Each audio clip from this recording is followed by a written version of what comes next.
Hello students, welcome to EPG Pathshala. I am Dr. M. Gupta from IIT Delhi. Today we are going to talk on module B, cell T-cell cooperation from paper Immunology. In a way, the last few chapters can be thought of introducing the cast of drama. This chapter describes the drama and indicates the role played by each member of the cast. Briefly, B cells need T-cell cooperation. Other APCs can also activate T cells. This interaction leads to signaling events to result in a specific gene transcription. Signal transduction involves phosphorylation and dephosphorylation, which is one of the common signal transduction mechanism in cell biology and cell metabolism. So the objectives of this module are to learn about cell surface markers of APC, B cells and T cells, to understand how encounter of B cells and T cells take place in primary form and germinal centers, to understand the role of surface markers in cell-cell cooperation, and to understand why innate immunity must precede acquired immunity. So the concepts involved are that we have the B cells and we have the T cells and we have the APC if the B cell is not acting as APC. And this T cell APC requires two signals to be, interaction requires two signals to be generated, one via TCR and another via co-stimulatory molecule. This leads to signal transduction via cytosolic components of the T cell, which finally triggers specific transcriptions at the nucleus. TCR recognition of the processed antigen is the first step in cell-cell cooperation. Once this interaction has taken place, accessory molecules firm up this binding between APC and T cells. The contact between TCR, accessory and co-receptor molecules with antigen fragment, MHC complex and the ligands on APC are called immunological synapses. Formation of this immunological synapse actually creates a signaling domain. The signaling to the genes initiates specific transcriptions. Phosphorylation and dephosphorylation is involved in this signal transduction. The importance of B cell T cell cooperation can be appreciated by recalling that these are thymus independent, that is the T independent antigens consisting of repeating structures, these cross-link B receptors. This also results in secretion of IL-1, IL-6 and TNF-alpha from macrophages. Most of the T independent antigens are not degradable easily, so cannot be processed for eliciting presentation to T cells. Importance of this property can be gauged by the fact that poly-L amino acids, unlike poly-D amino acids, are T dependent antigens. The non-involvement of T cells means IL-2, IL-4 and IL-5 secreted by T cells are not available. So normally T independent antigens involve activation of CD5 plus subset of B cells. All these features result in poor primary and secondary responses. There is no class switching. There is no affinity maturation. The T independent antigens induce a response which peaks earlier than the corresponding response by T dependent antigens. As was mentioned earlier, many pathogens and their products are in fact T independent antigens. To recollect that list, it includes endotoxins, dextrans, levans and polymerized flagellin in bacterial flagellin. So, are there any advantages to the host in non-involvement of T cells or absence of B cell T cell cooperations in case of these T independent antigens? To start with, as complex cell-cell interactions are not required, the response is rapid. In any case, these are able to activate macrophages, which produce cytokines IL-1, IL-6 and TNF alpha. The absence of, however, T cell secreted IL-2, IL-4 and IL-5 results in a short-lived immune response and absence of IgG production. Class switching, T independent antigens activate a B cell subset which is a CD5 marker. Th cells get clonally selected by any APC. Hence, an antigenic peptide MHC complex on any APC leads to clonal selection of T cells specific to these antigen fragments. These clonally selected T cells then participate in T cell B cell cooperation. It may be emphasized that T cells recognize some antigenic peptides and B cells recognize different antigenic peptides arising from the same antigen. Hence, clonal selection of B cells, which is initiated by a soluble antigen and operated at the level of whole antigen, is carried out. When B cell T cell cooperation is initiated, B cells also display antigenic peptide MHC complexes. The T cell selection by APC operates via TCR. However, as has been mentioned earlier, APC also has co-stimulatory molecules which engage with corresponding ligand on T cells. CD86 is a common co-stimulator molecule on many APCs and it recognizes CD28 on T cells. These two interactions is critical to generate two signals which activate T cell. T cell APC interacting in such a way are called immunological synapse. B cells only require two signals to become effector cells. BCR interacting with antigen and signals from TS cells for optimal differentiation and proliferation. It is necessary to view activation of both B cell and T cell activation in the context of time and place. APC activation is often rapid and can be in response to antigen presence alone in the form of a pathogen. However, more complete APC response does require T cell help in the form of cytokines secreted by T cells. This T cell involvement produces more MHC class 1 and class 2 molecules on APC, larger number of receptors for FC and adhesion molecules. In turn, APC also secretes quite a few cytokines.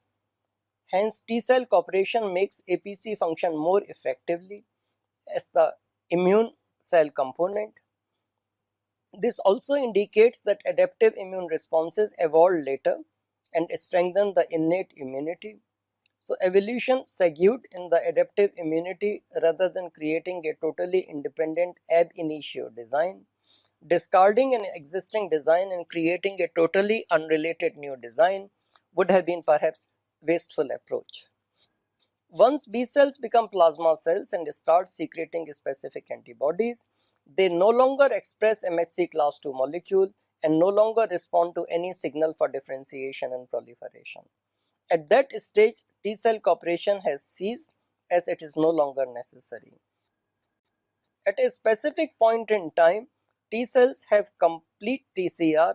B cells also have BCR containing surface IgM and IgD along with other surface molecules.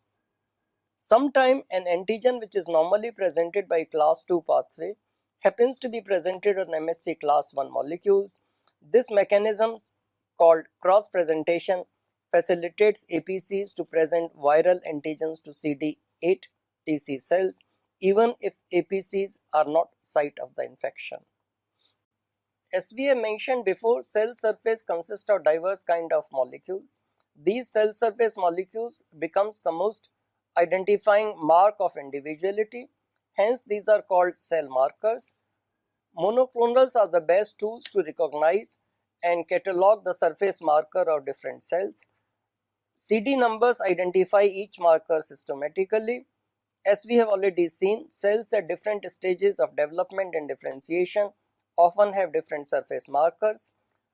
Some are specific to the lineage called lineage markers, while others appearing at different stages of development and differentiation often have different surface markers. Those which appear only as a result of stimulus upon activation are called activation markers. Thus, CD3 is a lineage marker for T cells, CD1 is a maturation marker which appears in thymus, CD25 is the T cell growth factor receptor and is thus activation marker of T cells. Frequently, as happens with any nomenclature system, other names are also used which are more descriptive of the function of the molecule. For example, CD25 is also called interleukin 2 receptor.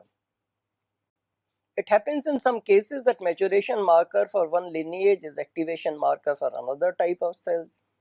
The MHC class 2 is there on B cells during much of their existence. For human T cells, it is an activation marker.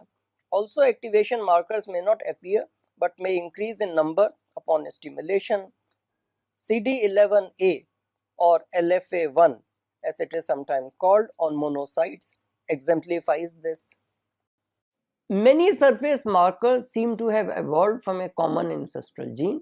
Members of immunoglobulin superfamily shares many common structural features. This family includes CD2, CD3, CD4, CD8, etc. Another such family is integrin family. It has many subfamilies. Integrins are dimers of alpha type and beta type chains. Each subfamily has common beta chain but a characteristic alpha chain. Thus, we have a beta 2 integrins with beta chains as CD18. The alpha chains could be CD11A, CD11B, CD11C to form integrins LFA1, MAC1 and CR4 in leukocytes. Similarly, beta 1 integrin subfamily shares CD29 and consists of some other things and which are late activation VLA markers. Uses of fluorescent antibodies and flow cytometry have further facilitated characterization of cells on the basis of their surface molecules. Before we discuss cell interaction between APC, B cells and T cells, it will facilitate discussion if we at this point look at their surface markers. We have referred to them earlier, but we can especially focus on those which are involved in cell-cell cooperations in an important way. Historically, the first marker discovered on T cells was the one which enables T cells to bind to sheep RBC.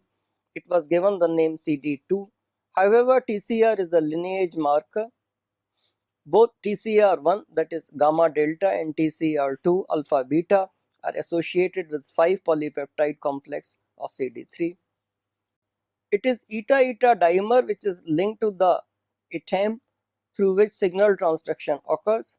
Sometimes TI is used to refer to the part of TCR which is involved in binding of antigen MHC complex. This in a way can be viewed as FAB of TCR attached to the constant domains. We may recollect that this part of TCR also is formed by gene arrangement similar to BCR. The TCR2 has two forms, CD4 plus or CD8 plus. Expression of CD45RO or CD25 by CD4 positive TH cells reflects the cell activation. The cytokines dictate expression of activation markers, etc. Some other markers also characterize all T cells. These include CD2, which is also involved in cell activation. CD5 is also involved in the cell activation but is also present on a subset of B cells. As has been hinted, surface markers are species characteristics. Murine T cells express the Thi1 or theta instead of CD5 on human T cells. Murine cells have LY1. The CD4 and CD8 equivalents are L3T4 and L2.3 respectively. The circulatory B cells in peripheral blood expresses IgM and IgD with identical antigen binding specificities. The B cell in intestinal mucosa has IgA instead. Again, many other surface markers are present on human and murine B cells. Some are homologous in two, some are different. The class 2 MHC antigens, of course, are most important. In mice, these are 1A or 1E, and in humans, these are HLA, DP, DQ, and DR. Complement receptors, notably for C3b, that is CR1 and CD35, and C3d, that is the CR2 and CD21, are commonly found in both mice and human B cells. FCYR2 or CD32 are Fc receptors involved in negative signaling to B cells. Human B cell lineage markers are CD19, CD20, CD22, CD72 and CD78. A subset of B cells which shows specificity towards autoantigens including DNA, Fc of immunoglobulin, phospholipids and cytoskeletal component compounds express CD5 and a receptor for mouse erythrocytes. Both lymphocytes produce receptors for cytokines including IL-2, IL-2R in T cells consist of a low affinity receptor of 55 kilodalton and a higher affinity receptor of 70 kilodalton. Activated T cells sees expression of receptor for CD1, which is transferrin actually, and CD38. Interestingly, these two are present on T cells prior to thymic entry, and they disappear during thymic stay and appear again on activation. Memory cells carry the late activation marker CD29. These cells also express large number of receptors which are termed adhesion molecules. These prime those cells for again becoming effector cells on second encounter with the antigen. B cells activation markers apart from IL-2R include receptor for molecules which are responsible for growth and differentiation such as IL-3, IL-4, IL-5, IL-6 and C8-71, and higher expression of MHC class 2 molecules is also seen. Again, C38 occurs during early stages, disappears during much of the later phases and only appears again when B cells are terminally differentiated into plasma cells. Another marker for terminally differentiated plasma cell is PCA1. Memory cells in germinal centers in secondary lymphoid tissues do not express IgD or CD20. Just to recollect, mononuclear phagocytes which arise from bone marrow stem cells and become professional macrophages are part of innate immunity and in that sense are not part of cell-cell cooperation, which we are discussing largely in the context of adaptive immunity.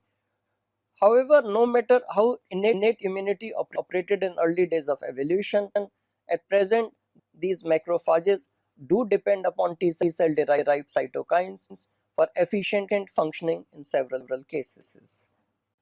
These macrophages uptake particulate antigens, which pathogens are. While macrophages present at different locations even carry different names, these seem to be part of a network. This was learned by observing that fine carbon particles injected intravenously ended up in organs which are known to contain these mononuclear phagocytes. Location wise, liver, kidney and brain, these are referred to as Kupffer cells. Intraglomerular mesangial cells and brain microglia, alveolar and serosal macrophages are not fixed and are wandering macrophages.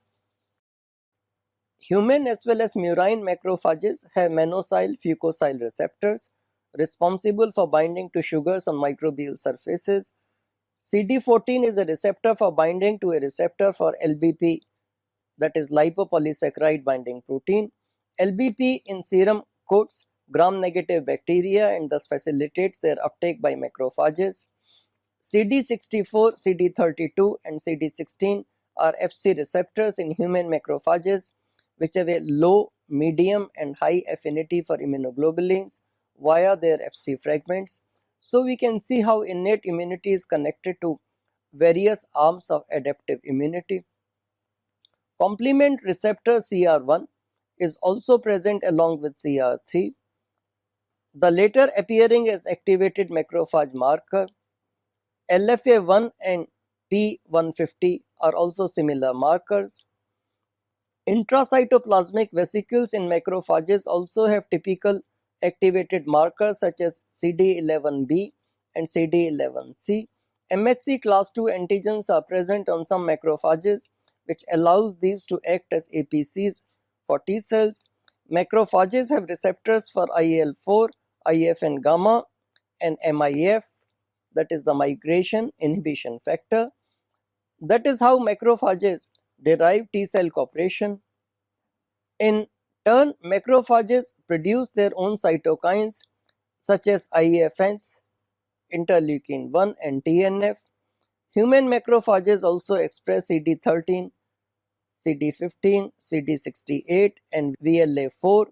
None of these except possibly Fc gamma R1 can serve as lineage marker for human macrophages. Apart from B cells and macrophages, dendritic cells are the third important APCs. How immature dendritic cells become dendritic cells in lymphoid tissue has been discussed elsewhere. There are various ways of classifying dendritic cells. Two major groups can be: one class expresses high levels of class II molecules. These act as APCs for T cells. The second class resides in lymphoid tissue follicles. These do not express MHC class II molecules but have markers which enable these to interact with B cells. The first class can be further subdivided into two subclasses of myeloid derived dendritic cells and plasmacytoids, which have longer lifetime than former kind and reside in bone marrow or peripheral organs. CD44 is a marker on dendritic cells which acts as an adhesion molecule which participates in binding of dendritic cells to connective tissues. Surface markers on dendritic cells include menosyl fucosyl receptors, toll-like receptors, nod-like receptors, R14 1-like receptors, scavenger receptors. Plasmacytoid dendritic cell have TLR10. A C-type lectin receptor called DC sign was originally identified as adhesion molecule for ICAM3 and hence was named dendritic cell specific intercellular adhesion molecule 3 grabbing non-integrin. DC sign is also present on macrophages and specifically for carbohydrates on viruses and fungi. DC sign probably plays an important role in the interaction between APC and T cells. Interaction of T cells to all other cells operates through a spectrum of adhesion molecules on T cell surfaces, recognizing corresponding spectrum of adhesion molecules on the partner cell. These kinds of interaction are not antigen specific and in fact many adhesion molecules involved are not restricted to T cell interactions. The adhesion molecules include selectins, integrins, Ig superfamily members and some mucin-like substances. L-selectin present on naive T cells helps their migrating from their blood into peripheral lymphoid tissues. L-selectin binds to vascular adenosine and glycam-1. In mucosal endothelium, L-selectin binds to MEDCAM1, another adenosine. All T cells express a beta-2 integrin commonly known as LFA1. Also present on macrophages and neutrophils. Its common role is the recruitment of cells to site of infection. T cells also have CD2 and beta-1 integrins. Beta-1 integrins expression increases at late phase of activation and hence it is also called VLA, that is very late activation antigen. LFA1 binds ICAMs and this is important for cell migration. T-cell APC interaction or T-cell target cell interactions. ICAM1 and 2 are present both on endothelium cells and APCs. ICAM3 on APC. It interacts, for example, strongly with DC sign on dendritic cells. The APC T-cell encounter starts with LFA2 on T cells recognizing LFA3 on APC. This is accompanied by LFA1 on T cells recognizing ICAM1 and 2 on APCs. ICAM3 on T cells recognizing DC sign on APCs. T-cell APC interaction generates a signal via TCR, which in turn induces a conformational change in LFA1 binding to ICAM1 and 2 more strongly. B7 on APC recognizing CD28 on T-cell generates the critical co-stimulatory signal, which is required in addition to TCR CD4 interacting with peptide MHC class 2 on APC. At this point, T-cell activation leads to expressing higher level of CTLA4. CTLA4 binds to B7 strongly by about 20 times. This interaction displaces CD28 and B7 interaction, and this terminates T-cell proliferation. B-cell T-cell cooperation is based upon linked recognition. This means that both lymphocytes must recognize the epitopes on the same antigen. This necessitates that T-cell specific or antigen must have been clonally selected to become activated before. So, B-cell T-cell cooperation is preceded by an encounter of T-cell with an APC presenting the same antigen.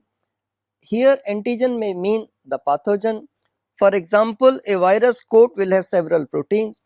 As far as T-cell was clonally selected by one of those, it will cooperate with the B-cell provided peptide recognized by T-cell was a part of the antigen specific to B cells. We have mentioned before that the B cells can also act as APC. In fact, this occurs during secondary response of humoral nature. The memory B cells act as APC and are able to activate TH cells. As a follow-up, these memory cells receive signals from activated TH cells and become effector cells again. The CD40L appears only upon activation on T cells and recognizes CD40 on B cells. Help from TH cells for B cell proliferation becoming either plasma cells or memory cells is critically dependent upon CD40L pair. For both B cells and T cells to become activated, two signals are required. The second signal can come not only from a chemokine like interleukin but also from cell-cell interaction. It is Th2 cells which secrete IL4 and IL5 which interact with B cells and eosinophils. Th1 cells secrete IL2 and gamma interferon and help Tc cells. Th1 cells also activate macrophages via IF and gamma and helps macrophages in destroying pathogen is responsible for infections like tuberculosis. Thus, unactivated macrophages would just offer innate immunity and are unable to fight such infections. Th1 secreted IF and gamma induce expression of MHC class 2 molecules like endothelial cells, enabling them to function as APC. Local lymph nodes have T cell zones through which naive T cells are passing continuously. Antigens processed and presented by APCs migrate to these T cell zones and trap T cells via T cell APC interaction already described. B cells are also trapped by activation of adhesion molecules and chemokine receptors. This Th B cell interaction establishes a primary locus of clonal selection. It is here that primary humoral immune response is initiated. B and T cells which proliferate in primary focus can migrate into primary lymphoid follicle and form germinal centers. These consist of proliferating B cells and T cells. It is at germinal center that somatic hypermutation, affinity maturation and isotype switching takes place. Also, it is here that proliferating B cells reduce IgD expression. Germinal centers are also the sites where B cell differentiate either into plasma cells or memory cells. While fine details of structures of MHC class 2 and class 1 molecules are different, their overall structure forms a similar peptide binding cleft. This cleft in the case of MHC class 2 is open at both ends. Thus, ends of antigenic peptide binding to class 1 are somewhat buried in the later. The corresponding parts of the peptide bound to MHC class 1 are not. MHC molecule peptide binding is very strong, so much so that the isolated MHC molecules are invariably obtained in the bound peptide form. This is physiologically very relevant as antigen presentation by MHC is part of a specificity aspect of adaptive immunity. While MHC class 1 binds short peptides of 8 to 10 amino acids, peptides binding to MHC class 2 are not limited by this length. However, beyond 13 to 17 amino acid residues, the peptides bound to MHC class 2 are chopped away by peptidases. Thus, APC, B cells and T cells interact to produce effective adaptive immunity. It is also clear from the preceding discussion that while innate immunity alone is many times not enough to fight infection, at the same time it should also be realized that non-specific immunity response which are initiated first are also responsible for adaptive immunity to take over and synergize with adaptive immunity. In a bacterial infection, the first response is inflammation. Inflammation was recognized 200 years ago by its signs of tumor, rubor and calor and dolor. These words stand for swelling, redness, heat and pain. While inflammation can be also caused due to an injury like cutting, burning and exposure to a chemical, in the case of infection, it is followed by adaptive immune responses. Before that, polymorphonuclear cells collect at the site within 30 to 60 minutes. In 5 to 6 hours, the monocytes start infiltrating the site. Macrophages set the stage for adaptive immune response if infection persists. To summarize the lecture, we learnt about the cell surface marker of APC, B cells and T cells, lineage marker, an activation marker for various cells, development of primary focus and germinal centers, APC T cells and B cell T cell cooperation. The immune response is fairly well orchestrated event with multiple elements. It's worth repeating that the seamless way the adaptive immunity synergized with the innate immunity during evolution is an excellent example of evolution of biological design of living processes. Those who debated so acrimoniously in those days about relative importance of antibodies and cells in immune response never perhaps realized that both were correct in a broad fashion to a varying degree. The two forms of acquired immunity involves cooperation between humoral and cell-mediated immunity. Thank you.